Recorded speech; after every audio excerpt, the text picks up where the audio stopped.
Hello மக்களே, welcome back to our channel. இன்றைக்கி வீடியோவில் என்ன பார்க்க போகிறோம் அப்படின்னா, வீடு ஷிஃப்டிங் ப்ராசஸ் தான். ஆக்சுவலாக எனக்கு இது ஃப்ரைடே எடுத்தது. ஃப்ரைடே அப்போ எனக்கு ஒர்க் இருந்ததுனால ஒர்க்கில் கொஞ்சமாக பிரேக் போட்டுட்டு கொஞ்சம் பொருளாக எடுத்துகிட்டு போயிட்டு புது வீட்டில் ஷிஃப்ட் பண்ணலாங்கிறது தான் பிளானாகவே வச்சுருந்தேன். ஏன்னா முன்னாடியே ஏசி ஃபிட் பண்ண வந்திருந்தாங்க. அப்போவே நான் என்ன பண்ணேன்னா, என்னோடய சில பொருட்கள் எல்லாத்தையுமே எடுத்துகிட்டு வந்து ஷிஃப்ட் பண்ணி அடுக்கியே வச்சாச்சு. ஸோ இந்த டைம் என்னோடய ஹஸ்பண்ட் பொருள் மட்டும் பெண்டிங் இருந்ததா, என்ன பண்ணேன், என்னோடய அந்த டிமார்ட் பேக்ஸ் எல்லாம் இருந்ததா, அதில் கொஞ்சமாக அவங்களோட ஷர்ட்ஸு, பேண்ட்ஸு இது எல்லாத்தையுமே ஃபர்ஸ்ட் செட் ஆஃப் இதில் எடுத்து வச்சிட்டேன். எடுத்து வச்சுட்டு அந்த வீடு ஒரு 1 கிலோமீட்டர் டிஸ்டன்ஸில் இருக்கிறதுனால எனக்கு பெருசாக ட்ராவல் தெரிஞ்சிக்கல. 3 பேக்கையும் எனக்கு முன்னாடி அந்த ஃபுட் ரெஸ்ட் இருக்கும், முன்னாடி அந்த கால் வைக்கிற இடம் இருக்கும்ல, அந்த இடத்துல வச்சு எடுத்துகிட்டு போயிடலான்னு சொல்லிட்டு ஒரு முடிவோடு எடுத்துகிட்டு போயிட்டேன். பட் ஆனால் கீழே போயிட்டு எடுத்துகிட்டு போகிறப்ப லைட்டாக இந்த வளைக்கிறப்பெல்லாம் இடிஞ்சது. ஸோ என்ன பண்ணேன்னா, கஷ்டப்பட்டு அழுத்தி வச்சு எடுத்துகிட்டு போகிற மாதிரி தான் முடிவே பண்ணியிருந்தேன். ஆக்சுவலாக பார்க்க தான் கம்மியாக இருக்க மாதிரி இருக்குது ட்ரெஸ் எல்லாமே. அடுக்கிறப்ப தான் தெரியுது நிறைய ட்ரெஸ் இருக்கிற மாதிரி. ஏன்னா நமக்கு ஷெல்ஃபில் வச்சுருக்கப்போ பெருசாக இவ்வளோ இருக்கா அவ்வளோ இருக்கான்னு எனக்கு தெரியவே இல்லை. நான் என்ன மைண்ட் செட்டில் இருந்தேன்னா, என்னோடய ஹஸ்பண்டோட மொத்த ட்ரெஸ்ஸுமே ஒரு 3 பேக்லேயே சரியாக போயிடும் அப்படின்னு நினச்சி பார்த்தா, வெறும் இந்த ட்ரெஸ்ஸஸ் மட்டுமே, ஒரு ஷெல்ஃபில் இருந்த ட்ரெஸ்ஸஸ் மட்டுமே 3 பேக் அந்த மாதிரி வந்துடுச்சு. சரின்னு சொல்லிட்டு ஷிஃப்ட் பண்ணிட்டு வந்துட்டு ஏற்கனவே துவைச்சி போட்ட துணி காஞ்சிட்டு இருந்தது. அது எல்லாத்தையுமே மொட்டை மாடிக்கு போயிட்டு எடுத்துகிட்டு வந்துட்டேன். ஏன்னா அடுத்த செட்டு துவைச்சி போடணும் அப்படிங்கிறதுனால ஏற்கனவே துவைச்சி போட்டிருந்ததெல்லாம் எடுத்துகிட்டு வந்தால் அதையுமே மடித்து நமக்கு அடுத்த செட்டில் பேக் பண்ணுறதுக்கு கொஞ்சம் ஈஸியாக இருக்குமே அப்படின்னு சொல்லிட்டு தான் நான் முடிவு பண்ணி எடுத்துகிட்டு வந்தேன். எடுத்துகிட்டு வந்துட்டு என்னோடய லன்ச் டைம் முடிஞ்சிருச்சு. அதுக்கப்புறம் நான் என்னோடய ஒர்க்கை மறுபடியும் ரெஸ்யூம் பண்ண ஆரம்பிச்சிட்டேன்.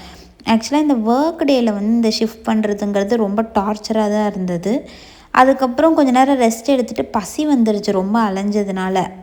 லன்ச் ஆர்டர் தான் பண்ணியிருந்தேன் A2Bயில். அதில் ஒரு சப்பாத்தி மட்டும் பெண்டிங் இருந்ததா, அதனால அந்த சப்பாத்தி குருமா வச்சு திருப்தியாக சாப்பிட்டு, சரி அடுத்து நம்ம மறுபடியும் வேலையை செய்ய ஆரம்பிக்கலாம் அப்படின்ட்டு தான் வேலை செய்ய ஆரம்பித்தேன்.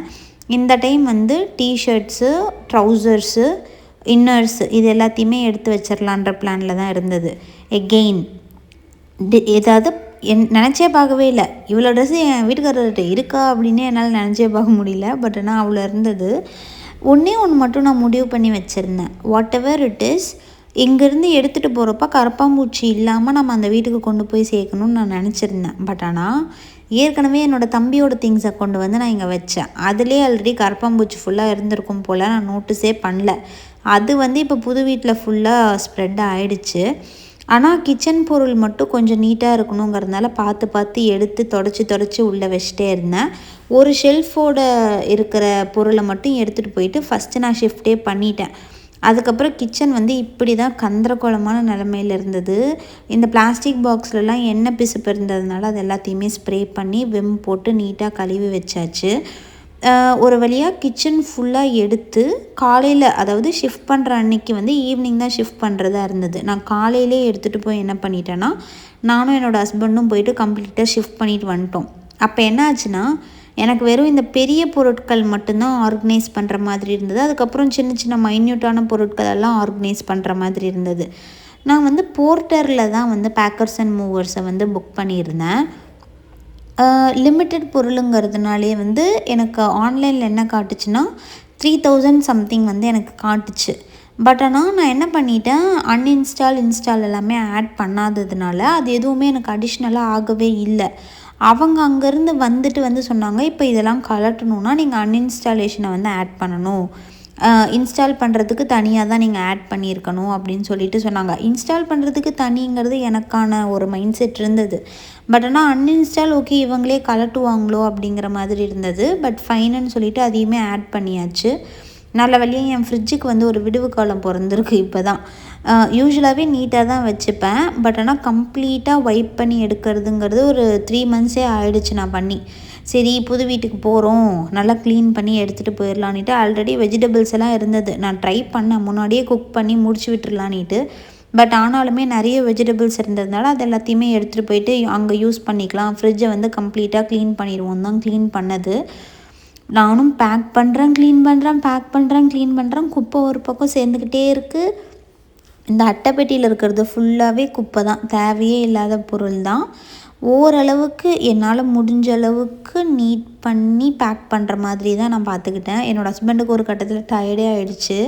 பேக் பண்ணுறது, இது பண்ணுறது, ட்ராவல் பண்ணுறதுன்னு இருந்ததில் சரி நான் மட்டும் சும்மா வீடியோ எடுத்துகிட்டு சுற்றிட்டு இருந்தேன். ஆக்சுவலாக போர்ட்டர்லேருந்து வந்தவங்க வந்து நீட்டாக பேக் பண்ணாங்க. நான் வந்து சிங்கிள் லேயர் பேக்கிங் தான் போட்டிருந்தேன். இந்த பபிள் ரேப்லாம் நான் போட கிடையாது.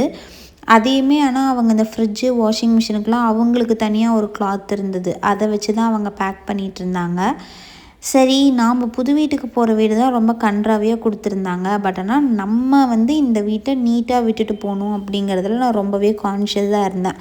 இவங்க க்ளீன் பண்ண நானுமே வந்து க்ளீன் பண்ண ஆரம்பிச்சிட்டேன். வீட்டெல்லாம் கூட்டி முடிச்சிடலாம் அப்படின்ட்டு. ஸோ பக்காவாக வீட்டையெல்லாம் கூட்டிட்டு ஆனாலுமே நிறைய திங்ஸ் எடுக்காமல் தான் இருந்தது. இவங்க என்ன பண்ணுறாங்கன்னா கொஞ்சம் கொஞ்சம் பொருள் எடுத்துகிட்டு போய் அட் அ டைமில் வைக்காமல் அப்பப்போ வைக்காமல் அட் அ டைமில் எடுத்துகிட்டு போய் ஏற்றுறாங்க. மேபி அதுதான் அவங்க ஃபாலோ பண்ணுற ப்ரொசீஜராக என்னன்னு தெரியல. எல்லாத்தையுமே கீழே கொண்டு வந்து ஷிஃப்ட் பண்ணதுக்கப்புறமா தான் அவங்க ஒட்டு மொத்தமாக ஏற்றுனாங்க. 3 பேர் வந்திருந்தாங்க. 3 பேரும் சட்டுன்னு வேலை பார்த்தாங்க. எங்களுக்கு இதில் எந்த வேலையுமே இல்லை. அவங்க ஏற்றுறப்பவும் சரி, இறக்குறப்பவும் சரி, ஈவன் உள்ளே கொண்டு வந்து வைக்கிறதுமே நம்ம எந்த இடத்துல வைக்கணுமோ அந்த இடத்துல தான் வச்சாங்க. அட் தி எண்ட் வீட்டை நான் வந்து இவ்வளோ க்ளீனாக தான் கொடுத்துருந்தேன். இந்த உப்பு கரை எங்களுக்கு கொடுக்குறப்பவே இப்படி தான் இருந்தது. பட் இருந்தாலுமே நான் சில ஸ்ப்ரேஸ் எல்லாம் யூஸ் பண்ணதுனால கொஞ்சம் கம்மியாக இருந்தது. மற்றபடி இப்போ கூட இந்த வீட்டுக்கு போயிட்டு யாராச்சும் குடி போகணும் அப்படின்னு நினச்சாலுமே அவங்களால தாராளமாக போயிட்டு அவங்க க்ளீன் கூட பண்ண தேவை கிடையாது. போயிட்டு பொருளெல்லாம் வச்சுட்டு அப்படியே அவங்களோட வாழ்க்கையை ஆரம்பிச்சிடலாம் அப்படிங்கிற மாதிரி தான் நான் வீட்டையே க்ளீன் பண்ணி விட்டுருந்தேன். ஸோ இதோடு இந்த விலாகை நான் முடிச்சுக்கிறேன். அடுத்து வேறு ஒரு இம்பார்ட்டண்ட்டான மினி விலாகும் சரி விலாகும் வந்துகிட்டே இருக்கும். நீங்கள் மறக்காமல் நம்ம சேனலை வந்து சப்ஸ்கிரைப் பண்ணி வச்சுக்கோங்க. அடுத்த வீடியோவில் பார்க்கலாம். அது வரைக்கும் டாட்டா, பை பை.